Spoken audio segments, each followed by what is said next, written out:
Welcome to the Pineapple Perspective, hosted by yours truly, Troy Hooper. This is always sponsored by Pepper Lunch Restaurants, currently expanding globally in many, many countries, but we really want to share with you the opportunity that we are expanding here in North America with large multi-unit territory development opportunities. pepperlunchrestaurants.com/franchise. Today, as always, we try to bring you interesting and thoughtful guests, and I know today is no exception. We are welcoming a gentleman who's been in the industry for a long time and has really focused his career on helping restaurateurs and operators optimize their abilities, optimize their skills, obviously optimize their business and business results. And his name happens to be Jason E. Brooks. Jason, welcome to the show. Troy, thank you so much. You are a legend in the flesh. So is Pepper Lunch. So it makes sense. It all makes sense. You're awesome, man. Appreciate that. Jason, before we get to know you and get into the topics of the day that we want to bring value to our audience, we always start our show by asking all of our guests, no matter where they come from, what does hospitality mean to you?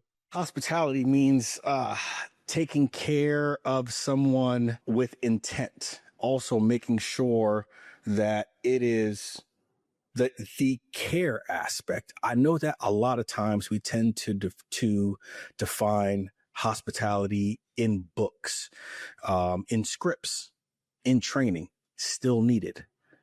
But when you connect that emotion with the care of how you care for someone, that means that when something goes wrong, and no matter how skilled your team is, when something goes wrong, the ones that care, it gets fixed quickly.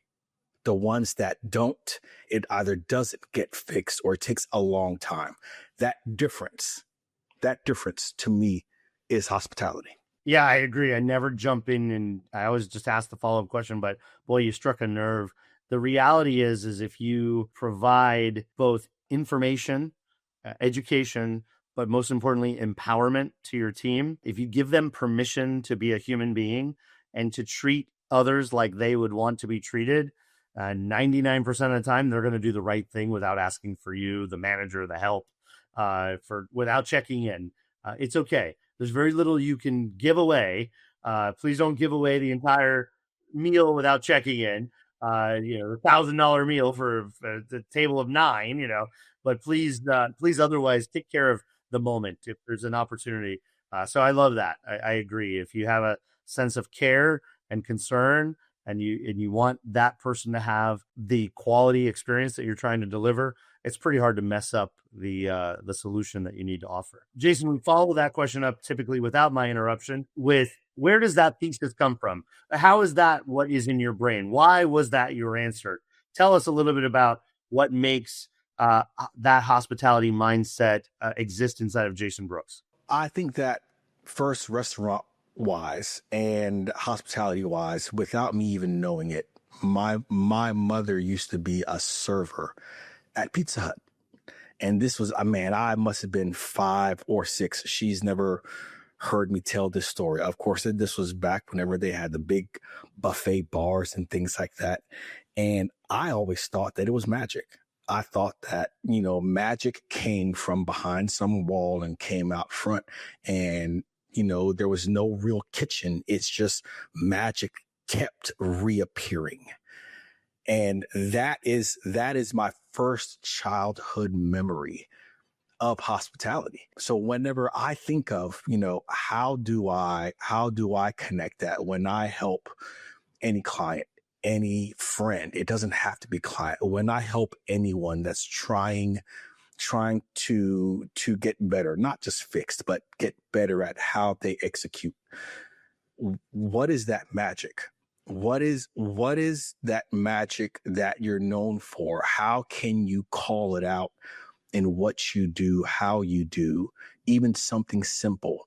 How do you make that little sparkle that makes your brand something different? And you capitalize on it, for lack of better terms. And when I say capitalize, make it intentional. Put it up front. That's capitalizing, not because it's gimmicky, but you put it up front. That's awesome. Let's talk. I want to give the audience a little bit of context about you, because I've got quite a few questions that I think are going to bring value to the listener. You're today really defined, and a lot of us know you as a coach, as a consultant, as a thought leader, a keynote speaker. We'll talk by the end of this conversation about author coming soon. So I'm excited about that. But let's just talk a little bit about where Jason Brooks comes from. Give the short bio and how you got where you are, and what makes up who Jason Brooks is, please. Short bio and maybe something that people don't know about me. I've been in the restaurant business for 15 years. Most people know that. But the reason why I got into the restaurant business is what a lot of people don't know. Whenever I was younger, I'm talking about from when I could first speak, probably into my 30s, I stuttered to where I could not finish a sentence. My parents even put me in breathing classes, not just speech classes, but how to breathe the right way in order to finish a sentence. Of course, got called all the names in school, all that good stuff. So when I thought about my first job, I thought about washing dishes. Why? Because I could put my head down, face the wall, take the arm sprayer, and just do my thing. But the thing is, though, after doing that and you keep getting better at it, they then want you to call back orders, or they want you to train someone in your position, or they want to put you somewhere else and then move to prep.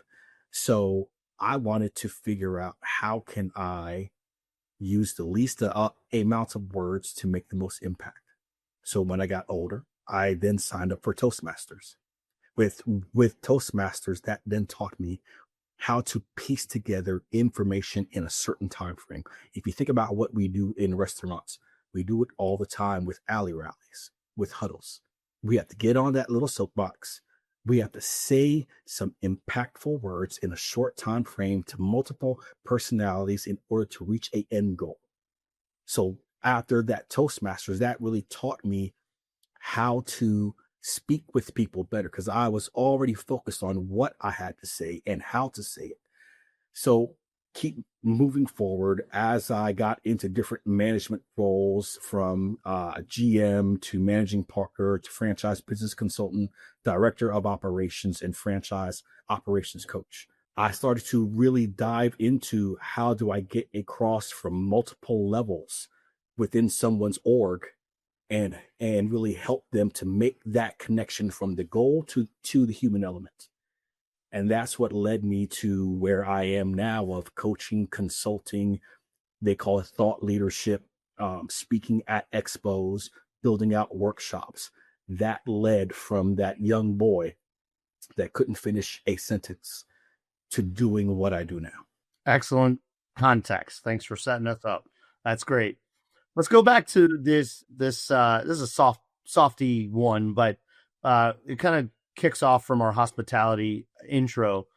How do you define hospitality beyond just service, just transactions, right? Just you give me money to do this for you, and why is that what you're about to share with us? Why do you think that's the differentiator, the competitive advantage? Talk a little bit about that. You know, one of my first articles that I ever wrote, I'm also a contributing writer for FSR magazine, but years ago, I'm talking about 15 years ago, maybe 20. One of the first articles I ever wrote was "Steps of Service is Killing Your Hospitality."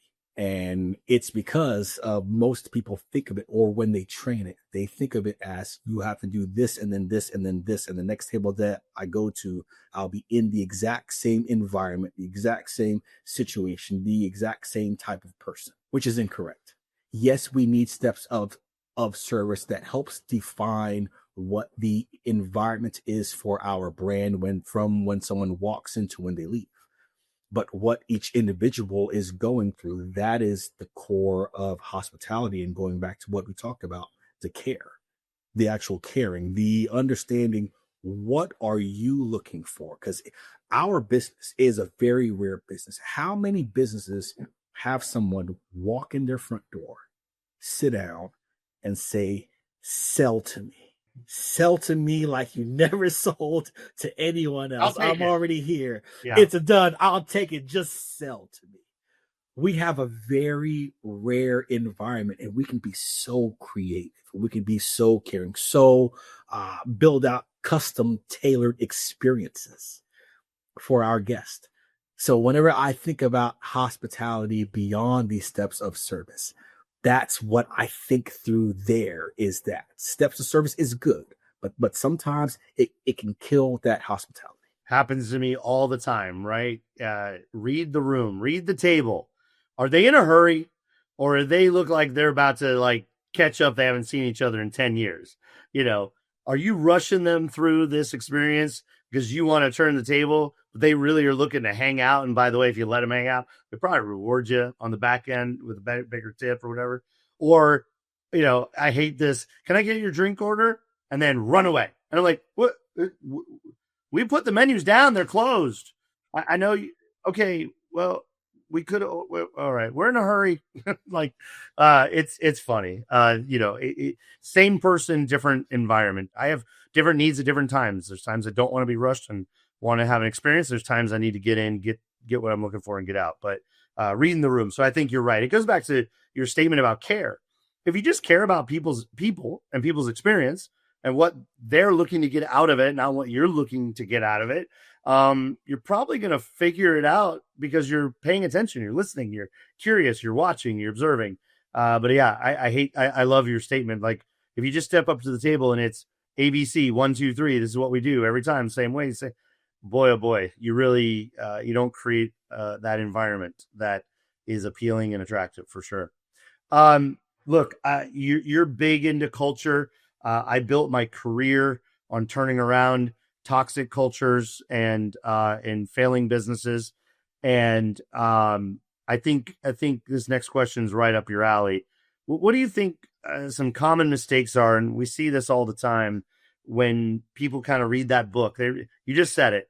They read a book, they read 2 books, they read 3 books, and culture. I gotta have culture. Well, all right, I'm gonna write an SOP for culture. We're going to install culture today, everybody. This is what we do now. We do culture. And 3 months later, they don't do culture anymore. But what are some of the common mistakes you see people making when they're trying or wish to or have the hopefulness of creating a strong culture in their business? I'd say first thing is that, and this goes for any industry, not just ours, that they confuse perks with purpose. Culture isn't ping pong tables or sweatshirt Fridays or whatever. Culture is that what you say that your values are, people from inside and outside see it without you saying it. If people on the inside and the outside of your business can see it without you saying it, that's your culture. It doesn't matter what it is. And that's where culture has to be intentional. And when I say intentional, it's looking at, if we say that this is what we do, what are the human elements in these 5 categories? Some brands have 5 value pieces in their culture or 1 culture statement. People mix up however that they want to use that term culture. But what are the things, and it still has to be measurable. Hate to make this about data, but there has to be something measurable within your business that leads to that culture, and actionable that leads to that culture, to where you don't have to speak it. They can see it. And last piece is, whatever is a part of that culture, if you weren't doing it, you wouldn't be successful. If you have a piece of culture, value, whatever, that if you're doing it and it doesn't lead to success for you, your people, the brand, is it really a part of your culture, or is it something cool for you to say? Whenever it is, this is the thing that drives us forward. That's a part of your culture. Beautifully said. You should write that in a book or something. Jason, when you're trying to build a culture and set a tone, and we've jumped into this conversation really heavily around sort of how we as the leaders should be putting SOP in place, i.e. steps of service versus care and concern and being nimble. What do you see the difference? I think we see this mistake a lot of people managing as managers? And what's the difference between a manager and a leader and a coach? First, all three are needed. All three. And I say this all of the time. We have three very distinct mindsets that every business professional weaves in and out of daily, and they don't even realize it. There's a managing mindset, there's a leading mindset, and there's a coaching. Some of those get left off the table more so than others. To be honest, the managing mindset is the focus that most people are in most. Why? Because we're business first. We're a business first that has great people, that makes amazing dishes that are sizzling when it comes out to your table, mouth-watering and gorgeous. We're a business first that has amazing people that greet you at the front counter with a smile, ensuring that your order is perfect. But we're a business first. There's nothing wrong with that. We need systems and tasks and guardrails to get a group of people to say, we need to get here to this point by this time under this budget. Nothing wrong with managing. It's just the fact that 58% of managers are never formally trained for their role. And that's the people that we tend to interact with most parts whenever something goes wrong, is a person that was never formally trained for that managing mindset, and the tasks and all of the systems aren't being done well. Now, managing is one part. We don't need to cancel managing. It's still needed. Leading is something different. Leading is that visionary focus. It's setting that direction. It's the inspiration. Yes, you paint the vision, but you leave room for others on your team to make brushstrokes too. Typically, leading is seen whenever a group of people has come to a challenge so great, no one knows what the next step is, but then that leader paints that picture so vividly, your team jumps on the plane while it's being built because they can see the destination even before they get there. Now, managing and leading can be seen as the mastery of bigger groups. Coaching, though. Coaching is that mastery of one-on-ones. Even when you think about the word coach, the term coach was first created, I do believe, in a village called Cook. And they created these baskets on wheels to transport people from one place to another. Of course, coaching had evolved or had changed from back in the Greek times. They weren't even called coaches back in the old Greek times, just trainers and athletes. But coaching is that mastery of the one-on-ones. It's creating that environment for the individual people that are on your team in order to help get them from one place to another. So all three very important, all three very different, all three are very well needed. We just need to understand and view coaching differently, because most people think coaching is done by a third-party person to an executive. But coaching is a means of communication for everyone and training for everyone that's on your team, not just executives. Yeah, when I think about coaching versus managing, I agree. All are needed, and they can be the same person. They can be two people. They can be seven people. It doesn't really matter. Like a football team, a lot of coaches. There's managers. There's trainers. There's technical people. Right. Everybody has a role to play, and it's not unlike a football. A sports team is not unlike a restaurant in so many ways. But I think a coach, for me, really focuses on mindset. At the end of the day, it's outside perspective. I can see what you're going through. I feel it. I empathize with it. I've been there, and you're in it. And I got to help you get from where you are into a mindset that allows you to achieve what you want to achieve. That's how I view coaching. So just another way of saying what I think you've already said. Jason, last question in our central portion of the show where we talk about some specific topics. Tell us a little bit, give us a story about your leadership journey. Tell us about how you've come to this place where you sort of have this framework, this mindset, this belief system that is leading to what will be one or more books coming soon. But give us a quick story that helps us resonate with your journey. I think that when my very first, I hate to use the word corporate, but my very first corporate management gig was actually with O'Charlie's. Everyone can probably recall O'Charlie's within their past, okay? And my first day of orientation was actually 9/11. So Oh my I goodness. actually know, yes, it was 9/11. It was myself, three other managers going through our orientation. I had been with the company, got promoted, but this was our first day of stepping into this new role. The general manager at that location in Fayetteville, North Carolina, was Mark Himes. Mark was the mayor of his four walls. He knew every customer, every new hire, every old hire, even the new hires. He knew all about them, what made them tick, what made them move forward, what made them break. He knew everyone at the home office. He knew every rollout that was coming out. And he was key in really getting everyone to be on the same page. I learned so much about the business of hospitality because, yes, we can define restaurant business as one thing.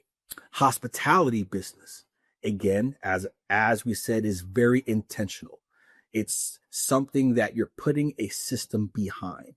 And he really taught me how to be that mayor of four walls within a environment to help build teams and also to how to connect what's going on in a satellite location with what the brand needs. And at times that's a struggle when it comes to distance or time.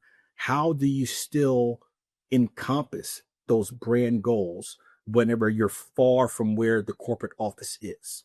But that's really where I got a lot of my mentality today on managing, leading, and coaching in building teams with systematic processes. Yeah, that's awesome. I really, really dig that. I resonate with that. It's kind of how I was brought up, but I have a couple of years on you. So a lot of years, actually. Jason, you're a lot younger than I thought. Okay. Now I feel old. I feel old. Funny enough, though, nothing like 9/11, of course, but I started at Bennigan's. For those who have heard of a Bennigan's in their life, I started at Bennigan's about 2 weeks after Hurricane Andrew in Miami. It's funny, I've had the Wow. conversation and I've had people know that store and have been to that store during that period of time. That restaurant was the first open restaurant outside of the devastation zone, which I lived in. My house was destroyed, but we were living in you're camping basically on your lot or in your house for about 30 miles. It was the first restaurant that had electricity and was open. So you would come out of the military zone of the National Guard blockade. You drive like 3 blocks of nothing. And then the first shopping center with electricity had our Bennigan's as a standalone pad out on, like, it was a green beacon of neon light. And smelling like a fresh Monte Cristo. oh, you know it. That my fried Monte Cristo. And nothing better than that raspberry jam inside that damn Monte Cristo. With the raspberry jam and dunking it. Yes, sir. Oh, man. Oh, geez. Yeah, so you know it. So just imagine, I started in the restaurant industry as a busboy at a Bennigan's when from 10:30 in the morning to midnight, 7 days a week, for months, we were on a 2-hour wait because people wanted a good hot meal. They want to get out of that crap they were stuck in, right, and dealing with. And they would drive out with the whole family. Yeah. And, it might be 1 day a week that family came. So we had people come every night. We had people eat there 5 days a week, right? Because insurance was paying and blah, blah, blah. They were there. And they would be like, all right, they're here. The Smiths are here at 5:15. The Johnsons here at 5:25. Like, it was clockwork. It was what a family. And talk about hospitality. Just what a family. It was that moment of come together, that moment of solidarity, that moment of let's just take care of each other. Let's have a good time. Bennigan's was like Fridays. It was the competitor to Fridays, for those who don't know. It was like Fridays, trying to be the happy place to come have a good time. And I had grown up in that Bennigan's. My dad, that was his bar. That was the 5 o'clock, 7 and 7, Secret 7 and 7, for half of my childhood. So when I was going to get a job, that was the first job. He just told the manager, hey, kid needs a job, wants to work in restaurants. Hey, he's a busboy. Fantastic. Let's go. So all that resonates with me because it just takes me back. But Jason, we got to wrap this thing up. What do you want people to know about how they can work with you, interact with you, find you? And then please do tell us about this book coming out. I'm excited. Well, LinkedIn is always my preferred platform because it's such a great community. Of course, there's always my website, jasonebrooks.com. But first book came out last year. Every Leader Needs Followers. I actually released a book while on stage at Bar and Restaurant Expo Vegas, March Happy 18th, anniversary. 2024. Thanks, sir. Thanks, sir. And now the second book, Every Team Needs Coaching, is actually coming out in May. So be looking for that second book. Every Leader Needs Followers. Yes, that's great. But the coaching aspect is something that my heart, soul, and mind is in, because I think that every single restaurant manager, period, needs coaching in order to help them develop of where they want to go. Because if we think about our kids, we'll buy them coaches for soccer teams and basketball and volleyball and softball. But yet still our managers running $1 million businesses, they don't get any kind of coaching. So my goal is that every manager gets at least 6 months of coaching to help them develop. Jason, I got to tell you, there's a bookshelf back there, and there's a stack of books on my desk and a stack of books on my nightstand. And unfortunately, there is not a signed, dedicated copy of this pre-existing book. So when the new one comes out, I'd love to see a note from you in that book. But I'm going to go on Amazon right now, and I'm going to buy your first year-old book. And next time I see you, I'm going to get you to sign it for me. But number 2 is coming out in May, you said, right? So let's all be on the lookout for that. Follow Jason on LinkedIn. I agree. LinkedIn's a spot to get connected, stay connected, listen to what Jason has to say, read his articles in and out of FSR and other places. Jason, it's been an absolute pleasure. Thank you for your time. Thank you for your leadership. Thank you for your passion and dedication to this hospitality industry and restaurant business, and helping out all of us be a little bit better every day. Glad to have you. Thanks. Thank you, Troy. Thank you for listening to The Pineapple Perspective. If you loved today's episode, leave a review and a 5-star rating. I look forward to welcoming you back next time.